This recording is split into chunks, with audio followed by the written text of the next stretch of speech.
¿Qué tal? Buenas tardes a todos, bienvenidos. Mi nombre es Sandra Mata. Quiero agradecerles en nombre de Yoga Estudio 19 su asistencia. Estoy muy contenta que nos están viendo desde toda la República, desde Estados Unidos, desde Europa.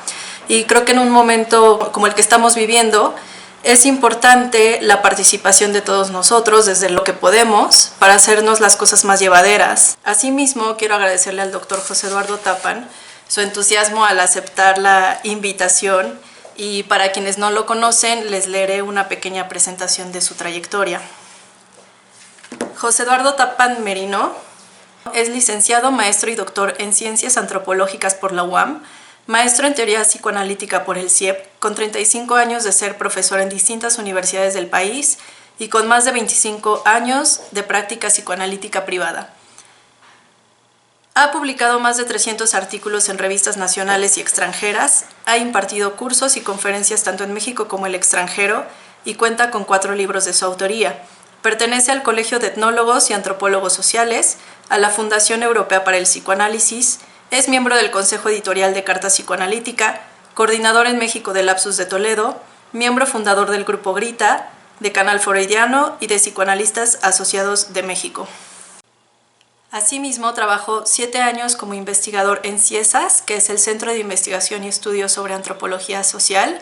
Estudió 11 años magia, religión y chamanismo, así como los diferentes sistemas de culto y sus instituciones. Fue coordinador de Humanidades de la UNAM. Trabajó 6 años en la Facultad de Filosofía y Letras de la UNAM en el Colegio de Historia. Fue profesor del CIEP, Centro de Investigaciones y Estudios Psicoanalíticos. Como pueden ver, tienen un amplio recorrido sobre el estudio de la subjetividad, tanto en el terreno antropológico como psicoanalítico, lo que seguro redundará en una plática muy interesante. Muchas gracias, doctor Tappan. Y antes de referirles cómo se estructurará el curso, quiero decirles que Yoga Estudio 19 es un proyecto que intenta, además de la práctica del yoga y de la meditación, generar cursos y espacios de discusión como como el del Tao Te Ching, en el que se discutan temas alrededor de todo lo que concierne al ser humano en sus diferentes facetas. Estén pendientes para futuras invitaciones. En cuanto al curso, esta primera sesión será introductoria y el curso se basará esencialmente en la lectura del Tao Te Ching y el pensamiento de Lao Tse, que es un pensamiento milenario y profundamente actual. Espero que lo disfruten. Le cedo la palabra al doctor José Eduardo Tappan. ¿Qué tal?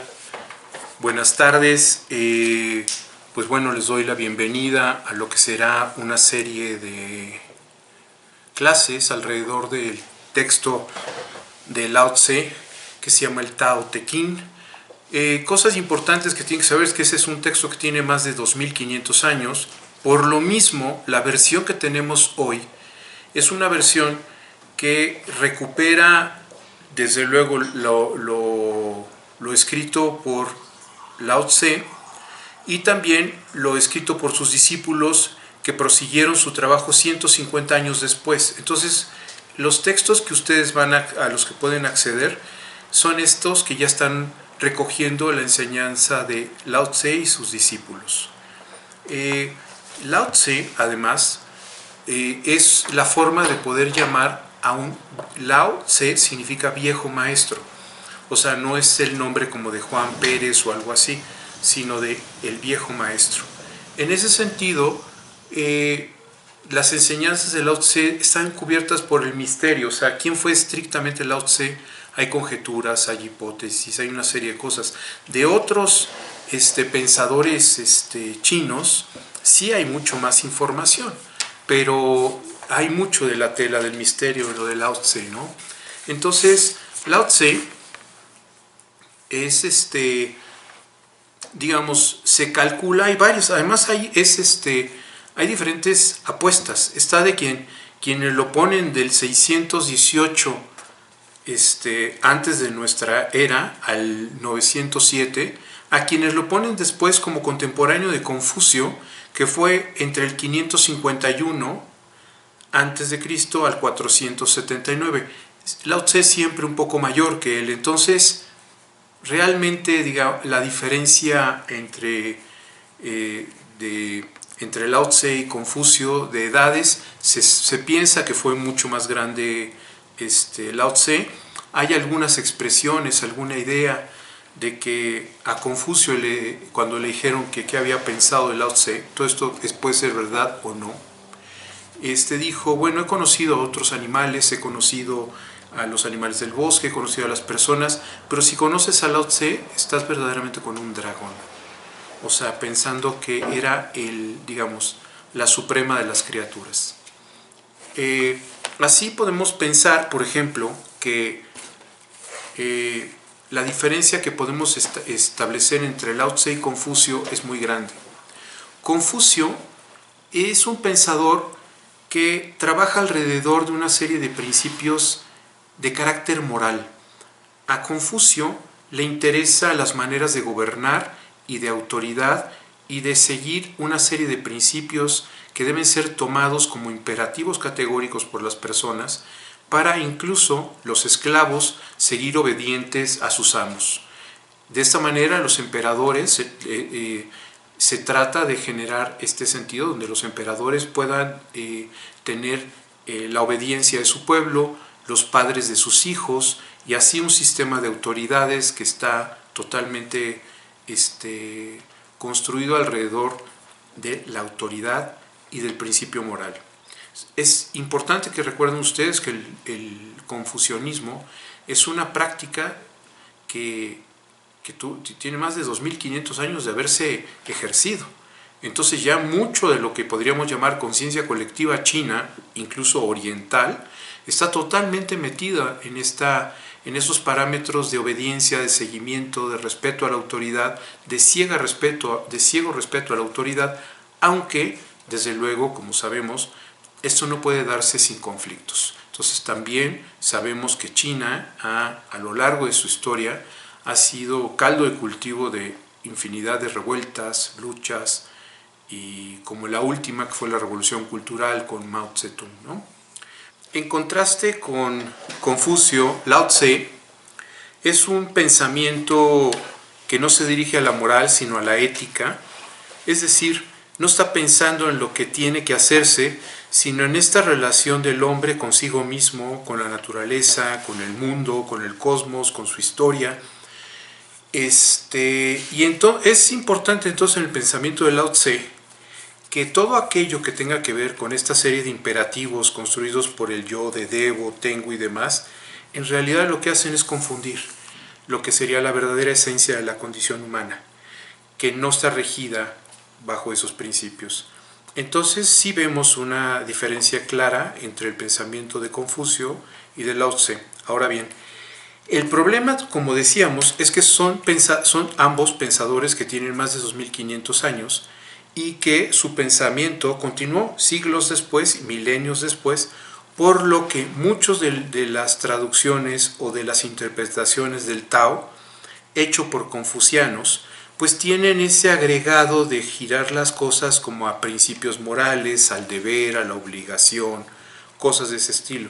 Ya lo veremos después, como por ejemplo el concepto de Li, L-I, que en el Tao tiene que ver con este sentido como del espíritu de las cosas, como de seguir lo que sería la corriente del río, que tendría que ver con esta de seguimiento de la beta, por ejemplo, del mineral, que tiene que ver con eso espontáneo y natural, pero que tiene que ver con una serie de directrices y de seguimientos, pero desde esa perspectiva, en el confucianismo se convierte en el seguimiento obligatorio de los rituales. Entonces Li se entiende de dos maneras diferentes. Es importante pensar que estamos haciendo nosotros una lectura sobre un texto, como ya decíamos, sobre el que se han hecho infinidad de lecturas, de seguimientos, incluso de formas de posicionarse. El Tao ha sido, y el taoísmo ha sido desde una doctrina, como decíamos, del lado de la ética, de los principios para conocer la condición humana, hasta construido y convertido en una religión, como sucedió lo mismo con el pensamiento confuciano o con el budismo. o sea, en donde nacen estas propuestas de una forma como guiando a las personas desde una perspectiva, volvemos a decirlo, ético, y se convierte en una propuesta institucionalizada como sistema de culto religioso, y entonces se desvirtúa, se tergiversa a veces mucho del espíritu de lo que Buda, Lao Tse hayan estado como pensando, ¿no? Este curso básicamente lo que busca es explorar no solo el Tao, sino cómo 2500 años después del Tao, eso nos da a nosotros una estatura, una serie de propuestas, de ideas, de perspectivas que nos ayudan incluso a iluminar el camino del Tao, entender esto del Tao. Decíamos que el Tao, debemos recordarlo, significa camino. Tao Te Ching significaría, aquí hay varias formas de ser interpretado, porque recuerden, como ya les decía hace un momento, los ideogramas chinos no son palabras, son ideas. Entonces, un ideograma está representado por una serie de principios, y esos principios, imagínense ustedes lo que significa precisamente que un ideograma pase de un calígrafo a otro calígrafo y de otro calígrafo. Entonces, algunas cuestiones de estilo de los ideogramas se fueron perdiendo y agregando cosas y demás, de tal manera que ya los ideogramas no son ideas claras, sino son ideas a ser interpretadas por aquellos que de alguna forma están siguiendo el ideograma. Entonces, Tao Te Ching puede ser el camino, pero en este sentido como de la iluminación, el camino sagrado, el camino que digamos que puede ser seguido, que debe ser seguido,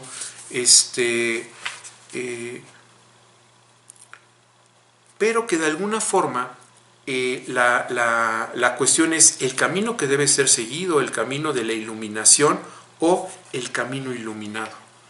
Y entonces, en este sentido, creo que una manera mucho más clara es pensarlo como el camino iluminado hacia la condición humana, hacia su conciencia, hacia su forma de estar y ser en el mundo. Creo que esos son los principios que podemos hoy rastrear en el Tao Te Ching a 2500 años. Este curso entonces no solo busca que leamos el Tao Te Ching, cada uno de sus capítulos, sus enseñanzas, sino que también nos ayudemos con esto a preguntarnos sobre toda nuestra serie de obstáculos epistemológicos, de nuestros prejuicios. El Tao puede ser una excelente ayuda si nos permitimos ser confrontados por eso.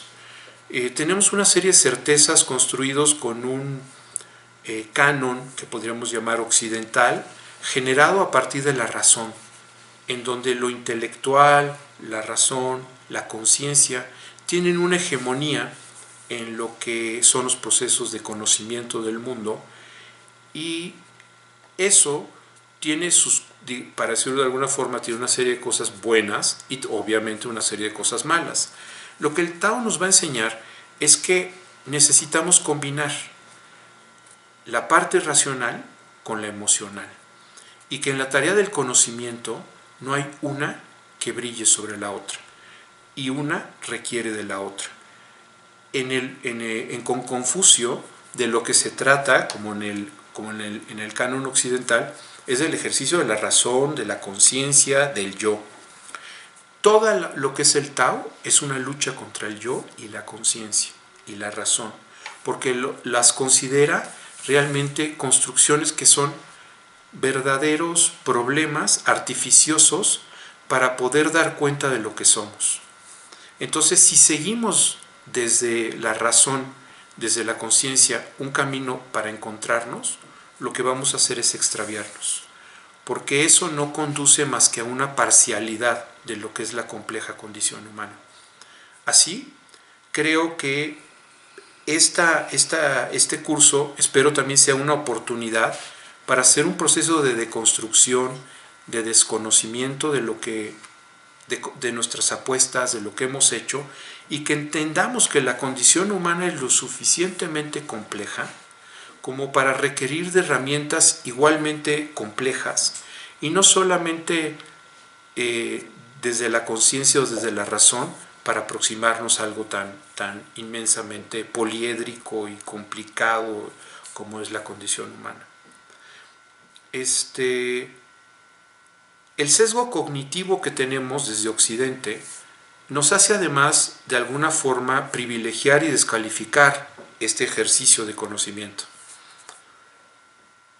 Puede ser más útil, por ejemplo, si estamos interrogando qué es el amor, saber el conjunto de endorfinas que se están desplegando, los neurotransmisores que se ponen en juego, los procesos metabólicos, fisiológicos a nivel cerebral que construyen la experiencia amorosa. Y desde luego que eso no es algo desdeñable, pero estrictamente eso que estamos observando no tiene nada que ver con el amor, sino con una serie de cosas que desde una propuesta puede ser considerada el amor. Pero el amor es algo que es efímero. Incluso tenemos que pensar que el propio amor no existía en el canon occidental sino a partir del siglo XIII, cuando aparece realmente a partir del amor cortés y de los juglares que empiezan a exaltar ese tipo de experiencias. Pero antes de ese tipo de experiencias, incluso hoy, en comunidades campesinas, en comunidades digamos más cercanas a lo que sería la raíz mexicana, indígena y demás, las familias no se preguntan sobre el amor, no se preguntan sobre la felicidad, o ese tipo de apuestas y de direcciones en sus programas existenciales no están. Están simplemente haciendo una serie de cosas que deben, que tienen, que es lo que el papel al que están construyendo su apuesta existencial, ¿no? Seguir un papel, un rol, como buen padre, buen hijo o lo que sea. Pero ese tipo de inquietudes no están presentes en su vida. Eso es parte de lo que nosotros queremos ver con esta cuestión de lo del Tao. ¿Cómo requerimos de todo el soporte que nos puede dar también la poesía, la filosofía, la ciencia, en un diálogo? Y cómo con ese diálogo entre filosofía, ciencia, arte, poética, poesía, podemos de alguna forma generar una nueva aproximación al Tao, en el que el Tao se nos revela muy interesantemente con una cuestión con una cuestión como clara. Podemos entender una serie de principios que están guiando lo que es el Tao. Entonces cada uno de los capítulos, aunque parezcan como cuestiones totalmente metafóricas y sin buscar alguna clase de sentido, si lo leemos desde esta perspectiva, empezamos a ver que se trata de un texto al revés, diáfano, claro, transparente. Sí, solo sí, hacemos intervenir en esa lectura lo que ha sido la producción de 2500 años de conocimiento humano. Por ejemplo, en lo que vamos a trabajar, pues obviamente yo me apoyo en varios autores. Es desde luego Schopenhauer, Nietzsche, Freud, Heidegger, María Zambrano y Lacan. Lacan me parece esencial y vital en este acercamiento porque, digamos, todo lo que puede ser la perspectiva de Lacan a partir de los 70s está marcada esencialmente por una serie de referencias al pensamiento chino y a ideas chinas, como lo veremos después, esencialmente al Wu Wei, que es una cuestión muy interesante alrededor. Se le dice que es la inacción, y es incorrecto pensarlo así, porque es la inacción del yo, la inacción de aquellas formas de acción que buscan metas, que están persiguiendo fines, que están buscando consecuencias. Ese es el Wei, actuar, digamos, de esa manera. El Wu Wei lo que está diciendo es no actuar de esa manera. Pero eso no significa inacción, inactividad, pasividad, sino de que lo que se debe hacer es desde otro lugar, desde otra comarca, no gobernada por el yo. Es ahí donde vamos a empezar a ver que digamos, desde lo que aparece Lacan en el seminario 18 y que lo vuelve a apuntar en el seminario 23, alrededor de los poetas chinos, el uso de conceptos chinos, de Mencio en el seminario hace menciones a un sería difícil calificarlo, pero digamos como un continuador de la obra de Lao Tse, pero también él mismo es una idea muy original, Mencio, y también seguidor de la idea de Confucio. Entonces Mencio es una compleja relación de pensamientos que es citado por Lacan en el seminario 18, igual que el concepto de Wu Wei y otras cosas, y retomado con mucha fuerza en el seminario 23, recuerden que le llamamos el Santón, que tiene que ver con otra serie de principios. ¿Qué es lo que encontramos en Lacan? Lacan, la apuesta del psicoanálisis lacaniano tiene que ver con la idea de un cambio de posición subjetiva, es decir, la forma de estar en el mundo de una manera distinta, en donde efectivamente salgamos de las trampas que tienen que ver con la conciencia y nos demos cuenta de que estamos habitados, de que en realidad lo que gobierna nuestra existencia de manera inconsciente es lo que Lacan llama el deseo. Y recordemos que este deseo es un deseo muy cercano a la idea de este principio de Schopenhauer de la voluntad de ser. Es decir, se trata no de desear algo, de anhelar algo, que eso es precisamente lo que está en contra del Tao, de suponer que deseo es querer, anhelar, ambicionar. No es eso de lo que está hablando el Tao, ni tampoco Lacan. El deseo de Lacan es el deseo de ser siendo transitivamente, como lo propone Heidegger, un deseo de ser siendo. Y ese ser siendo no se puede reconocer más que en el siendo, en su transitividad, en el camino. Aquí podemos recordar el poema que tiene que ver con esa parte de caminante no hay camino, se hace camino al andar se hace camino, y al volver la vista atrás se ve la senda que nunca se ha de volver a pisar. Antonio Machado nos mostraba con este poder esta idea donde el camino es el camino que se hace caminando, no algo que se advierte frente a nosotros. Entonces, habrá camino, sí, solo sí, nos vamos desplegando en ese camino. Pero ese camino no es el camino del yo, no es el camino de la conciencia, no es el camino de quien ambiciona, es el camino del despliegue de una existencia, para ponerlo en términos heideggerianos, auténtica, en donde nos vamos reconociendo en una serie de pequeñas cosas que vamos encontrando en el camino. Aquí volvemos por ejemplo, recordamos esta frase de Pablo Picasso cuando dice yo no busco, encuentro, que es efectivamente esta parte, por ejemplo, de seguir buscando, de estar buscando para encontrar algo, y en esa búsqueda a veces podemos morirnos sin haber encontrado nada. Y de lo que se está hablando aquí es de la capacidad de encontrar, de ir a encontrarnos en las pequeñas cosas que van construyendo nuestro camino. Entonces, podemos pensar que el pensamiento de Lao Tse está totalmente atravesado por este tipo de cuestiones que tienen que ver con la experiencia de la vida, y vamos a ver algunos de los capítulos del Tao, nos vamos a dirigir a ellos para poder construir lo que es esta base del pensamiento. En el Tao tenemos que considerar que hay un canon que es totalmente distinto al canon occidental. Recuerden que para nosotros todo lo que podemos considerar como un principio lógico que organiza nuestra experiencia en el mundo y que es esencial, es el principio de no contradicción. Y todos los silogismos que se han construido, todos los sistemas lógicos que se han construido, tienen esa base: verdadero, falso, y a partir de lo universal y lo particular. En ese sentido es que se va a construir una lógica, y en donde las cosas están sostenidas en el principio de no contradicción. El Tao, en lo que se basa, es en el principio de la contradicción. la lógica que se desprende del Tao es que no existe nada que no sea consecuencia de la contradicción.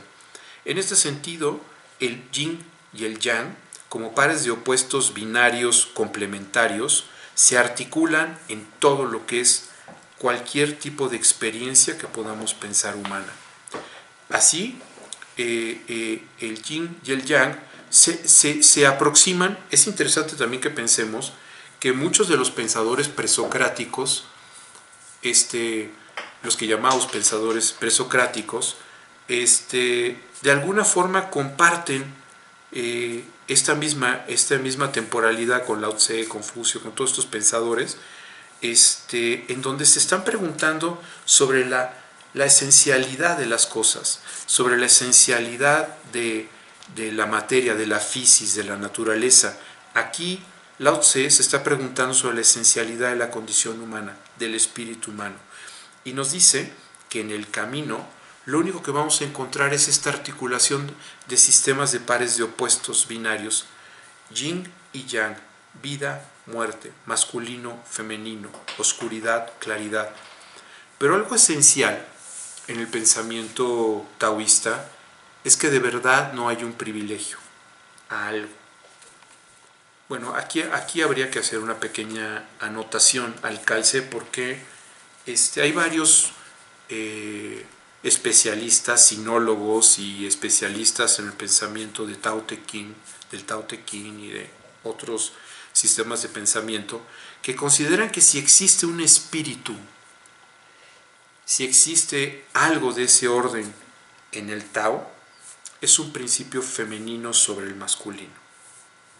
Esto es importante porque de alguna manera parte efectivamente de este juego de pares de opuestos binarios está entre razón y lo que sería la sinrazón.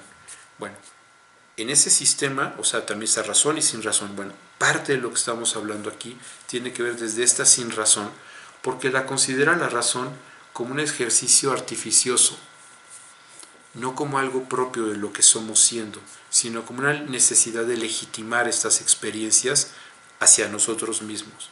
Entonces, sí podríamos decir que hay un espíritu femenino que guía el trabajo del Tao. Esto también tiene que ver con la propuesta lacaniana, que nos dice que hay dos formas de colocarnos en el mundo. A eso Lacan le llama sexuación, y que dice el lado hombre y el lado mujer. En el lado hombre es este sometimiento real a lo que él llama el valor, el principio donde la gente está articulada a partir de los valores. Los lazos que se construyen tienen que ver con estas cosas que representan los emblemas, las características importantes de una sociedad o de una persona. En Lacan eso le llama el falo simbólico, en donde por lo menos hay uno que puede obtener todo ese tipo de beneficios. Y si hay uno, ese uno puedo ser yo. Y del otro lado, en la posición mujer, lo que propone Lacan es que la relación con la falta, con la certeza de que no se puede ser completo, de que toda la condición tendrá que ser siempre evanescente, efímera, y de que lo que existe es eso, es la falta de consistencia. Entonces, en ese sentido vemos que hay una afinidad entre el pensamiento del Tao, el espíritu que guía el Tao, y la propuesta lacaniana construida a partir del famoso seminario 20, ¿no?, de las fórmulas de la sexuación.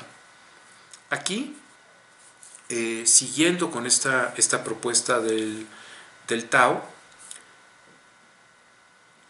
no hay un privilegio, como les decía, de la luz o de la sombra. Se entiende que se requiere tanto, que la luz requiere de la sombra y la sombra requiere de la luz, y que la existencia de uno garantiza la posibilidad del otro. Si la luz logra gobernar sobre la oscuridad, desaparece la luz. Y si la oscuridad logra gobernar sobre la luz, desaparece la luz. Entonces, se trata de construir esta relación en donde necesariamente habrá tensiones, cierto tipo de beligerancia entre los pares de opuestos, pero entendiendo que no puede gobernar uno sobre el otro, sino precisamente lo que se trata es de generar la condición de que esas cosas puedan ir sucediendo, en donde en el Wu Wei, esta acción sin acción, nos vayamos dirigiendo, caminando y entendiendo que los tropiezos, que el dolor, que los sufrimientos, que el malestar son de verdad elementos que nos pueden ayudar a darle densidad y dignidad a nuestra vida. Que los acontecimientos, por ejemplo, como lo del COVID-19, que nos tiene a todos ahora bajo estas circunstancias, pueden ser vividos o como una plataforma de despegue o como algo espantoso. En ese sentido es de lo que estamos hablando, ¿no? Otro principio importante en esta cuestión es que el camino depende de nosotros. Siempre hay una responsabilidad subjetiva de las decisiones que tomamos y de las que no tomamos, de lo que hacemos y de lo que no hacemos. Por lo mismo, no podemos ser víctimas pasivas de una serie de fenómenos que nos han estado conduciendo hasta donde nos encontramos. Lo que propone el Tao es que sí necesitamos tener una reflexión verdaderamente autocrítica.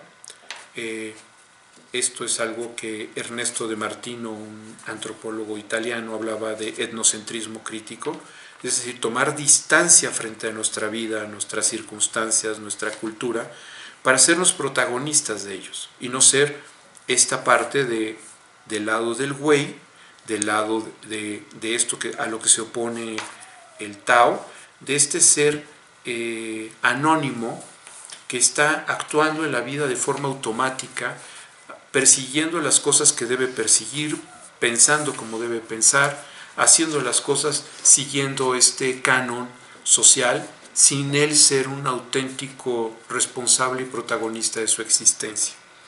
¿Qué estás haciendo? Lo que me toca. ¿Qué haces? Lo que uno haría frente a estas circunstancias. Esa existencia inauténtica es parte de lo que queda completamente alusada, iluminada a partir de los criterios del Tao, si seguimos lo que es este sentido de encontrar un Li que tiene que ver con un patrón, un flujo, un camino que nos concierne íntimamente, ¿no?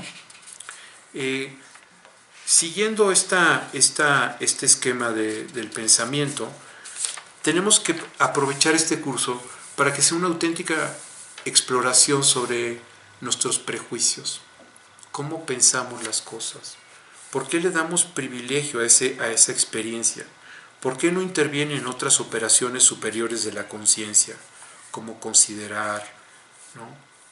Recuerden que considerar, por ejemplo, viene la etimología considerar, de poner bajo las estrellas, considerar, poner bajo las estrellas, pensar, pero pensar no como intelectualizar, que es lo que realmente hacemos. Freud nos advertía que esto que hacemos de intelectualizar es en realidad un mecanismo de defensa del yo, porque le asusta al yo todo, o sea, a nuestro yo le asusta todo lo que no comprendemos, todo lo que no podemos hacer, todo lo que no podemos construir desde una propuesta, digamos, imaginaria que tenga que ver con cierto sentido. Y entonces inventamos siempre cosas desde el yo. De eso se trata, de que puedan emerger estas cosas, que nos permitamos, entonces, a partir de la luz de la poesía también, mostrando cómo la poesía nos permite ver cosas, nos puede ser un instrumento de conocimiento. No se trata de la poesía solo como una herramienta estética que nos esté proporcionando belleza o una satisfacción, sino que utilicemos, sí, a la poesía desde una perspectiva estética, pero no para embellecer o para sentir satisfacción, sino como un instrumento de conocimiento. Hay cosas que es gracias a la poesía, a los poemas, que podemos entrar mucho más hondamente al espíritu, al corazón de las ideas, de los actos humanos. Los actos humanos no son por eso en este sentido, buenos o malos, sino a partir de esta idea del Tao, es que nos damos cuenta que las condiciones humanas se expresan en esta serie de posibilidades que se desprende a partir de los opuestos. Entonces es prácticamente infinita por los matices que además eso va generando. Y entonces la poesía es un instrumento que nos permite advertir esos matices, darle ese peso a esas pequeñas partículas que a veces pasan indiferentes frente a nosotros, ¿no? La poesía nos permite detenernos en detalles que podrían pasar inadvertidos, pero que gracias al detenernos en esos detalles empezamos a darle verdadera densidad, verdadero significado a muchas cosas de la condición humana que de otra manera pasarían inadvertidos. Entonces, por ejemplo, vamos a pasar a la lectura de el primero de los capítulos del Tao Te Ching. Quiero decirles que este primer capítulo, este primer conjunto de ideas, me parece que de alguna forma condensa todo el Tao. O sea, todo el Tao, todo el pensamiento del Tao está aquí, en este primer capítulo. Entonces, podemos llegar a este capítulo y leerlo infinidad de veces si nos damos la oportunidad de ir desplegando y buscando todos sus significados. Entonces, así por ejemplo dice, el Tao que puede ser expresado no es el verdadero Tao. El nombre que se le puede dar no es su verdadero nombre. Sin nombre es el principio del universo y con nombre es la madre de todas las cosas. Desde el no ser comprendemos su esencia y desde el ser solo vemos su apariencia. Ambas cosas, ser y no ser, tienen el mismo origen, aunque distinto nombre. Su identidad es el misterio. Si nos quedamos aquí, esto parecería algo totalmente críptico, oscuro, sin sentido, pero si lo vamos descifrando a la luz de todo esto que hemos hablado, de toda esta historia de pensadores y de cosas que han estado iluminando lo que es la condición humana, nos damos cuenta que empieza a ser transparente. Dice entonces, el Tao que puede ser expresado no es el verdadero Tao. Entonces la pregunta es esta: el camino que puede ser hablado, que puede ser apalabrado, no es el verdadero camino, porque lo que estábamos diciendo precisamente es que el camino tiene que ver con este sentido de lo inefable, de lo inacible, de lo irrepresentable, porque el camino, recuerden que es el camino caminándolo.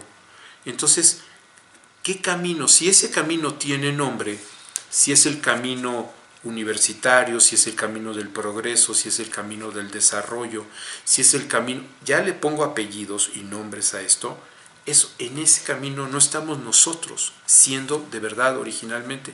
Ya está el yo como capitán del barco que guía sobre ese camino de lo que ustedes quieran. Entonces, el camino que vamos caminando es un camino sin nombre, pero es camino porque no está detenido, porque no estamos detenidos, porque nos vamos encontrando en esta serie de cosas. Entonces, el Tao que puede ser expresado no es el verdadero Tao.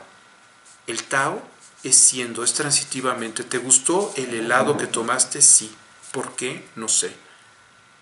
Ese mismo helado, bajo otras circunstancias, a lo mejor no hubiera sido tan disfrutable. Pero ahora lo es porque se juntaron una serie de condiciones que hicieron que eso quedara, como dicen ahí, como algo verdaderamente importante. Y después dice, el nombre que se le puede dar no es su verdadero nombre, porque en realidad, ¿qué nombre le puedo dar a ese camino que tiene que ver con mi integridad, con mi mismidad, con eso que soy siendo transitivamente a partir de ser guiado por la verdad de mi deseo?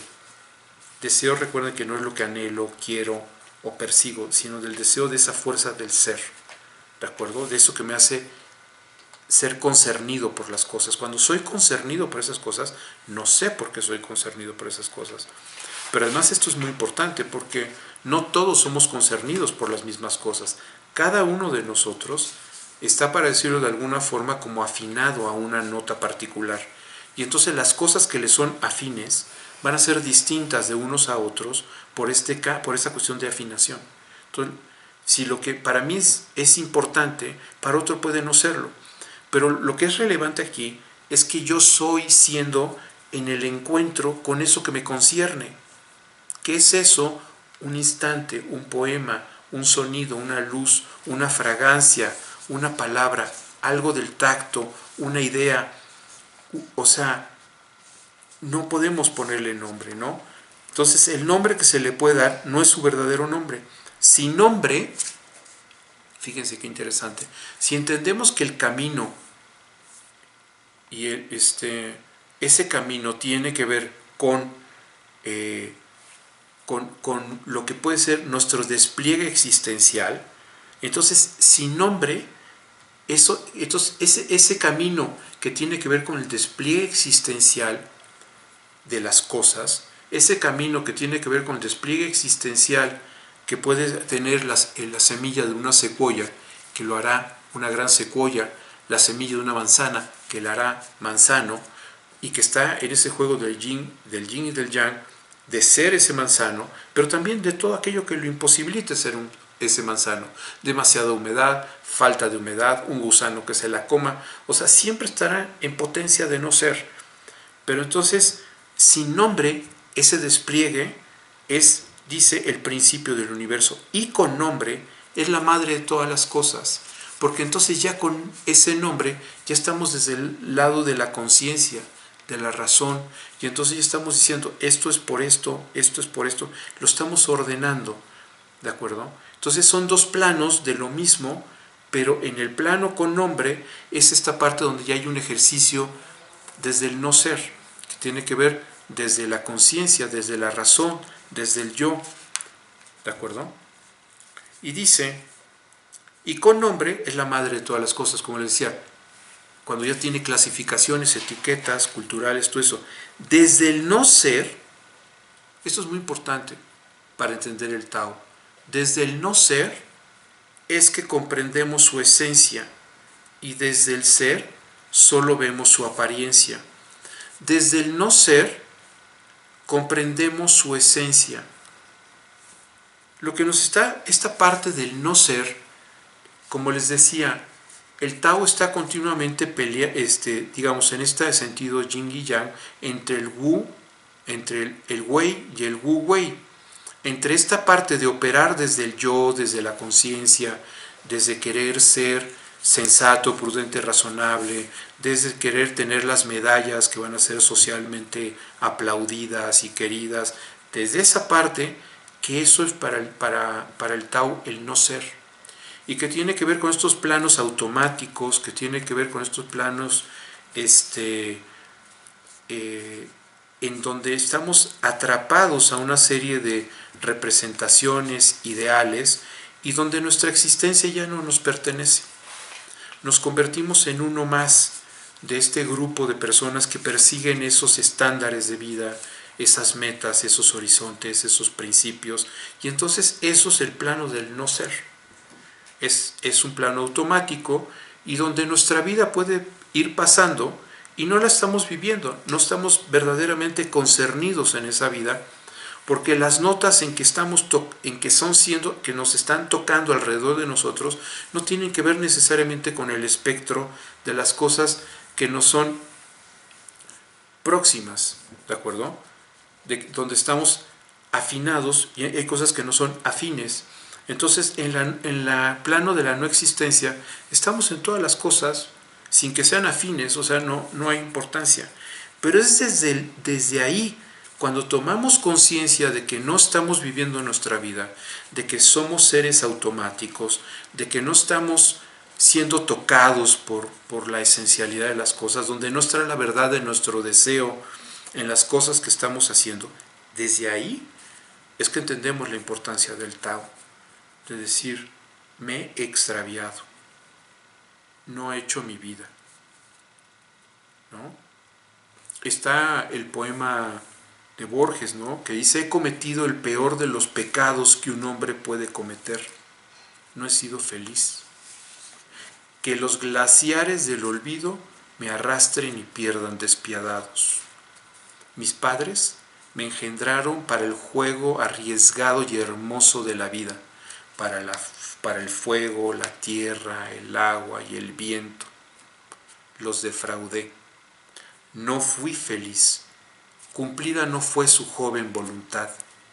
Mi mente se aplicó a las simétricas porfías del arte de entretejer naderías. No me abandona, siempre está a mi lado, la sombra de haber sido un desdichado. Aquí Borges, con esta dice: mi mente se aplicó a las simétricas porfías, esta parte en donde estamos nosotros todo el tiempo contándonos historias, todo el tiempo alejándonos de la vida, todo el tiempo en la cabeza discutiendo, problematizándonos, dándonos órdenes, metiéndonos el pie, pero lejos de la vida. Esa es la existencia inauténtica. Esa parte donde Borges hace la denuncia, decir: me distraje, mi mente se aplicó, me distraje de la vida porque mi mente estaba ocupada del arte de entretejer naderías, dice Borges. Pero eso no es sin consecuencias. No en el extravío uno está extraviado y ya, sino dice: no me abandona, siempre está a mi lado, la sombra de haber sido un desdichado. Efectivamente, porque el ser desdichado es esa parte del Tao que está iluminando, decir: ¿dónde está tu camino? Si ese camino del arte de entretejer naderías, de ser sensato, prudente, tener todas las medallas y todo eso en tu vida, eso fuera lo que eres, eso no podría tener como consecuencia esa insatisfacción, esa incomodidad, esa molestia, ese sentido de impaz. De ahí es desde ahí que entonces entendemos la importancia del camino, del Tao. Entonces desde ese no ser es que entendemos lo que es el ser. Pero cuando estamos en el ser, simple y sencillamente estamos siendo transitivamente, no hay un proceso de reflexión, no estamos siendo transitivamente. Y entonces dice: desde el ser solo vemos su apariencia, estamos siendo, viendo las cosas, no estamos pensando en nada, estamos siendo. Y después dice: ambas cosas, ser y no ser, tienen el mismo origen, aunque distinto nombre. Tienen el mismo origen porque si yo quito el no ser, fíjense qué interesante, para poder ser en el mundo es obligatorio el no ser, porque es donde puedo desplegarme. Nadie puede ser en el mundo todo el tiempo estar en el Tao, no se puede. Pero sí hay una cuestión de una búsqueda de este camino. Lo mismo que en Lacan, la posición hombre y la posición mujer, donde generalmente para Lacan estamos en la posición hombre, es decir, del lado de lo que tiene valor, de lo importante y todo eso. Solo algunos pueden permitirse en algún momento y momentos quizá efímeros esta parte de ser mujer. Recuerden que ser mujer no tiene que ver con tener pene o vagina, ni ser hombre tiene que ver con tener pene o vagina, sino es una posición frente, en este sentido, al valor, a lo que concierne, en este sentido, al falo, a lo que es importante, a yo puedo ser general, yo puedo ser doctor, yo puedo ser todas esas cosas, al lado mujer, que tiene que ver con que eso no es importante. Lo importante es que sé que todo es inconsistente, sé que esta parte que se le hace, yo soy general de división de Estado Mayor Presidencial, y la pregunta que vendría del lado mujer: ¿y eres feliz? ¿Te has encontrado en eso? ¿O finalmente estás diciendo una serie de cosas a lo que le apostaste una existencia, pero donde tú no estás en tu existencia, no estás tú concernido en esa existencia, estás simple y sencillamente siguiendo esas medallas? Entonces, ¿cuál les dice? Y su identidad es el misterio, porque efectivamente lo que podemos rastrear es fenomenológicamente. Quien se extravía del lado del no ser, de la no existencia, y de los que persiguen la existencia. Pero ¿qué hace que uno de repente pueda advertir esa no existencia? ¿Qué es lo que permite a uno advertir la existencia?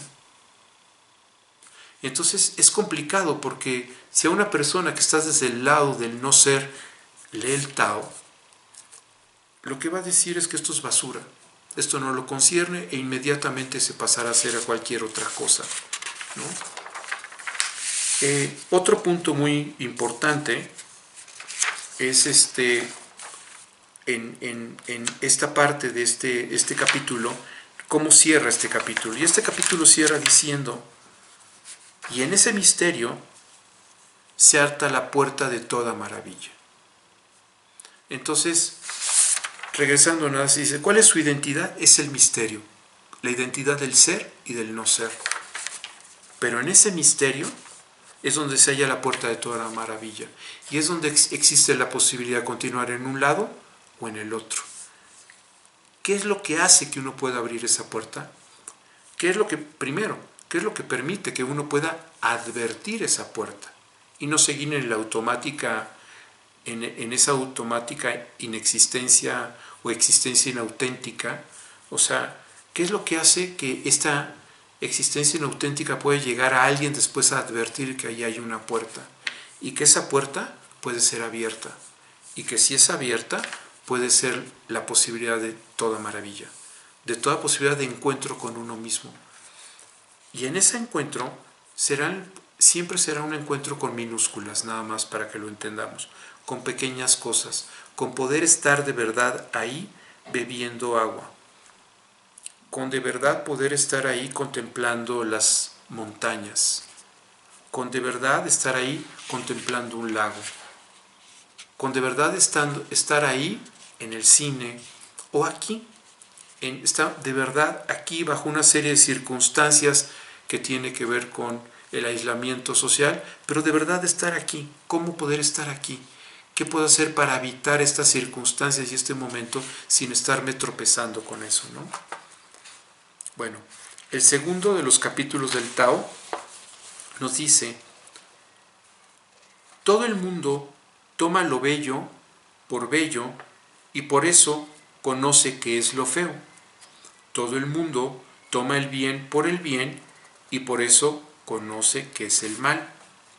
Porque el ser y el no ser se engendran mutuamente. Lo fácil y lo difícil se complementan. Lo largo y lo corto se forman el uno del otro. Lo alto y lo bajo se aproximan.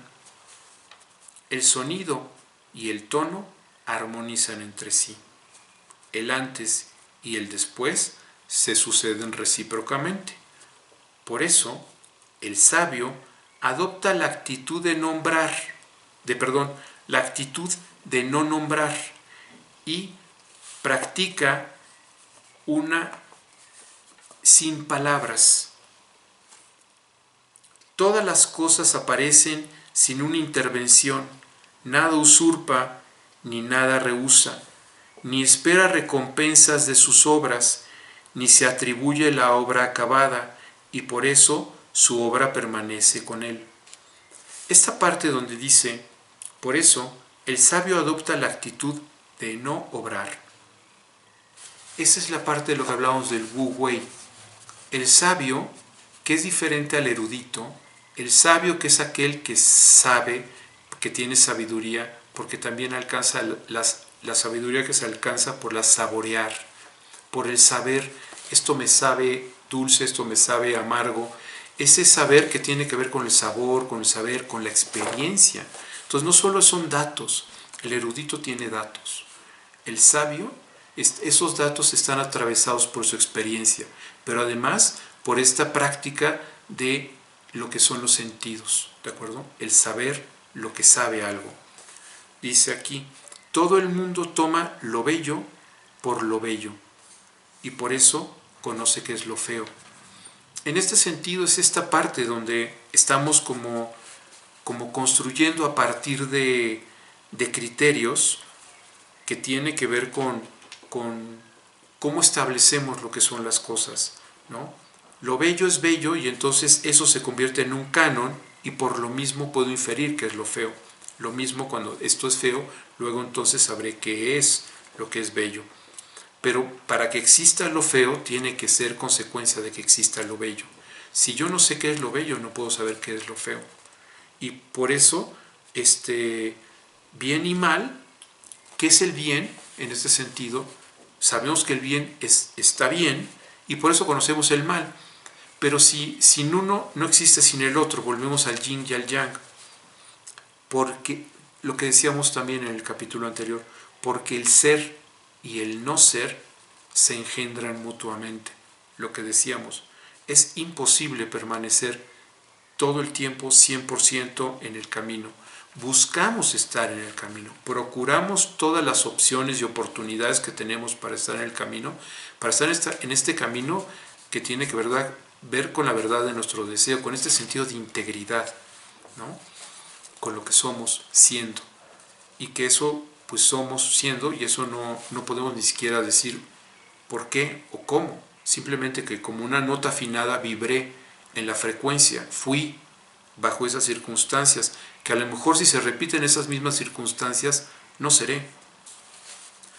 Lo fácil y lo difícil se complementan. Ciertamente, para que algo sea difícil, tiene que ser porque es a partir de lo fácil que entiendo que algo es fácil. Pero si todo fuera fácil, no existiría lo difícil, y lo difícil nos ayuda a entender qué es lo fácil. Lo largo, no existe lo largo si no tengo algo corto, porque ¿cómo sé que es largo?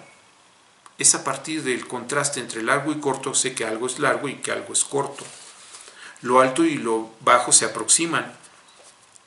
Pero aquí hay algo que es muy importante.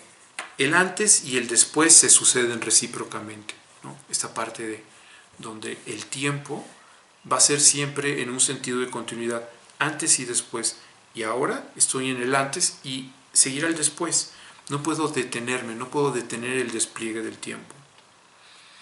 Por eso el sabio adopta la actitud del wu wei, del no actuar desde el lado de la razón, desde el lado de la conciencia, desde el lado del que persigue las cosas, desde el lado donde se está buscando la meta, sino hace una práctica en este sentido sin palabras, en donde recuerdo esta frase atribuida a Picasso, que la repetiremos en algún otro momento en el curso, porque es importante esta parte que es atribuida o a Picasso o a Matisse, no sé, del millonario tejano que llega con ellos y le dice: ¿cómo lamento que no me gusta su obra porque no la entiendo?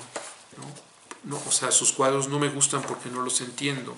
Y entonces Matisse o Picasso, alguno de los dos, le pregunta a él: ¿le gustan las ostras? Y él dice: sí. Y le preguntan: ¿y las entiende?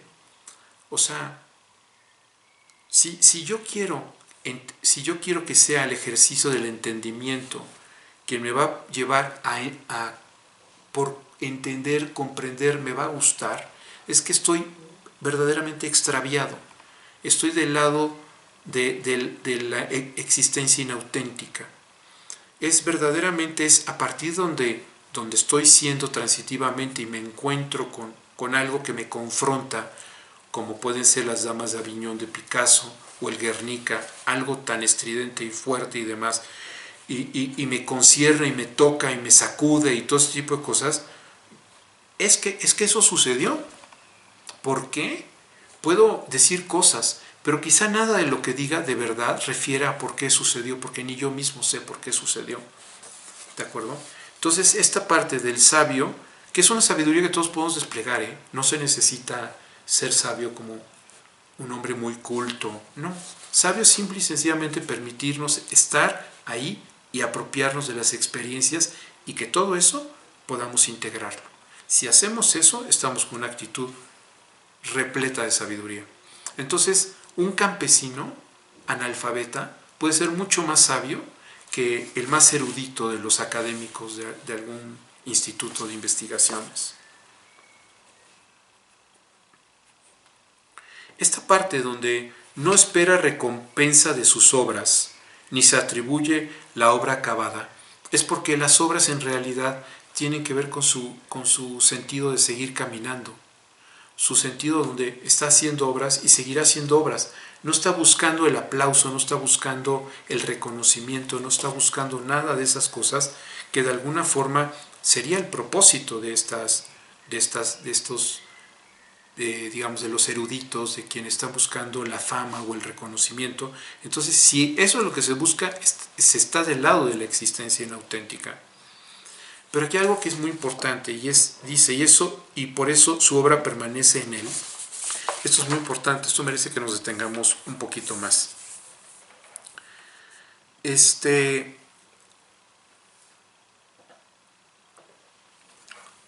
concepto de tiempo para el Tao es un concepto que no tiene que ver con el tiempo cronológico. O sea, para el Tao el tiempo se articula como yin y yang, el tiempo lógico y el tiempo cronológico. Entonces, si yo me pregunto, por ejemplo, del lado del Tao, ¿qué es lo eterno? Pues no puedo tener una respuesta, lo eterno es dos puntos esto, sino lo eterno está concernido por el yin y por el yang. Entonces, lo eterno tiene que ver, por ejemplo, cuando lo que dice Mijail Kundera, ¿no?, de la experiencia de hay algunas cosas importantes en la vida que dice él, quedaron entre las horas y los días para siempre. Esa experiencia quedó atesorada, es algo que queda totalmente integrado a mi ser. Soy más rico yo gracias a esa experiencia. Mi vida se ha enriquecido y mi ser se ha enriquecido gracias a esas cosas que han quedado entre las horas y los días para siempre. Eso concierne a la eternidad. Pero si estamos de acuerdo, es paradójico porque es una eternidad que es efímera, es un instante, ¡pum!, ya no es. Sin embargo, en el lado del Wu Wei, en el lado del Tao, quedará para siempre, es eterna. Ahora bien, también está el otro plano de la eternidad, desde luego, del otro plano de eso que puede durar mucho, que algo que es efímero versus lo opuesto a lo eterno, a lo que dura mucho. Entonces, que veamos cómo en el Tao se están conjugando esas dobles dimensiones del tiempo. Y entonces aquí, cuando nos dice, y por eso su obra permanece en él, y por eso su obra permanece en él, porque es una obra que le pertenece, que tiene que ver con él, que tiene que ver con su integridad, que él es a partir de esa obra, de esas prácticas, de esos hechos, de ese poema, de eso que le dijo al hijo, de ese abrazo, de ese beso, de esas cosas en donde estuvieron auténticamente concernidos. Ahí es donde está esta parte donde quedará inscrito esto, ¿no?, entre las horas y los días para siempre en esta eternidad, ¿no? Y para terminar esta primera jornada, voy a leerles el último, que es el número 4. El 3 no lo leo porque en realidad a mi manera de verlo está muy influido por algún confuciano. Debió haber intervenido en esta, lo cual es, quiero decirles, muy probable. O sea, es imposible que el Tao haya sido guardado y protegido por los taoístas 2500 años, cuando hubo la hegemonía del pensamiento confuciano durante también otros siglos y milenios, ¿no? Entonces dice, el Tao, y aquí vamos a hablar otro de los principios esenciales que paradójicamente para comprenderlo también la propuesta de Lacan puede ser útil. Dice, el Tao es vacío, imposible de colmar y por eso inagotable en su acción. En su profundidad reside el origen de todas las cosas, suaviza sus asperezas, disuelve la confusión, atempera su esplendor y se identifica con el polvo. Por su profundidad parece ser eterno. No sé quién lo concibió, pero es más antiguo que los dioses. Esto es muy importante porque esto hasta nos recuerda a todas las tradiciones acadias y sumerias, ¿no?, donde los dioses hay cosas, son principios anteriores a los dioses, ¿no? Entonces, el Tao es el vacío. Tenemos que pensar que el Tao, precisamente como decíamos, el camino no es una senda. Si hay una senda, no es Tao, es Wei. Y entonces hay un yo que está buscando este camino. ¿De acuerdo? Entonces, el Tao es vacío porque es en este vacío en el que nos seguimos explorando, encontrando, descubriendo, sorprendiéndonos. Es aquí donde incluso el yo a veces se sorprende de estos hallazgos, de estas cosas que nos vamos encontrando. Por eso no es un tema del yo. El yo se puede sorprender de eso que encontramos. No sabía que esto era tan importante para mí. No sabía que yo estaba concernido tan fuertemente en esto. Entonces el Tao es vacío y en eso es precisamente lo que radica el poder del Tao, porque no se trata de un vacío a ser colmado, es como el vacío de una vasija. O sea, la vasija tiene barro alrededor de la vasija, alrededor de dos vacíos, uno interior y uno exterior. Eso hace la vasija. Y gracias a esos vacíos es que la vasija puede ser llenada y vuelta a llenar y vuelta a llenar todas las veces que sea necesario, ¿no? Entonces, y por eso es inagotable, precisamente por el vacío, por no llenarse, por no mantener algo ahí, ¿no? Esta profundidad del vacío, conforme más hondo sea este vacío, es más profundo y más esencialidad nos da a nosotros. Porque entonces nos damos cuenta que estamos siendo en ese camino, en esos encuentros, y no porque estemos buscando, ¿no? Se trata también entonces en este sentido de encontrar cómo no se trata de estar en el gran resplandor de las cosas, sino atemperar ese gran resplandor, porque el gran resplandor también puede ser una atractiva idea del yo para atraernos nuevamente al no ser, a la confusión, ¿no? Entonces, atemperar es estar ahí con el brillo de las cosas, pero no el brillo que nos da las cosas, ¿no? Y siguiendo en este sentido es que precisamente entendemos esta parte donde el Tao, ¿se acuerdan cuando en el primero cuando hablaba de que finalmente el Tao tiene que ver con que si no tiene nombre es el principio del universo y si tiene nombre es la madre de todas las cosas? Es eso de lo que se está diciendo aquí también. Si no tiene nombre, es más antiguo que todas las cosas, es más antiguo que todos los principios, es más antiguo que todo. Con nombre ya hay un yo, ya hay alguien, ya hay algo ahí. Entonces con nombre ya puedo yo suponer que es más antiguo que los dioses. ¿Estamos de acuerdo? Entonces, este Tao, en donde es paradójico, pero desde el no ser es que descubro el ser, y desde el no ser es que supongo que existe ese Tao preexistiendo al no ser. Bueno, espero que esta introducción, este primer curso haya sido de interés para ustedes. Lo estaremos viendo a lo largo de toda esta serie de programas. Quiero agradecer a Estudio 19 la invitación a Yoga Studio para esta serie de cursos sobre el Tao Te Ching, y por lo que me dice su directora y coordinadora principal, todo esto, es esta la apuesta, generar una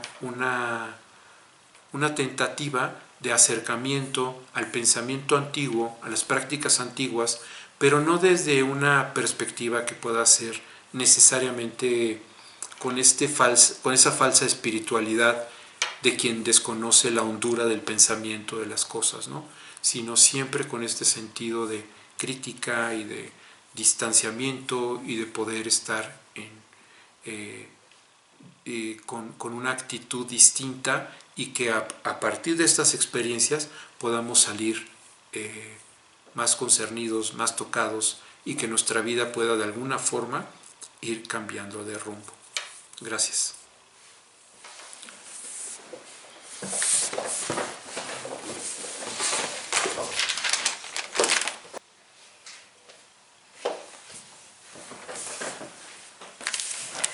Bueno, Bueno, pues espero que este curso sea un ejercicio de deconstrucción, de exploración hacia nuestros propios prejuicios, y muchas gracias al doctor Tapan por esta enriquecedora plática. Muchas gracias a ustedes por su asistencia. Nos vemos la siguiente semana. Estaremos compartiendo la información en la página de Yoga Estudio 19, en la página de Facebook, y también en apoyo a la contingencia y al quédate en casa, estaré subiendo videos de yoga, de meditación, etcétera, en el canal de YouTube. Gracias, nos vemos la siguiente semana.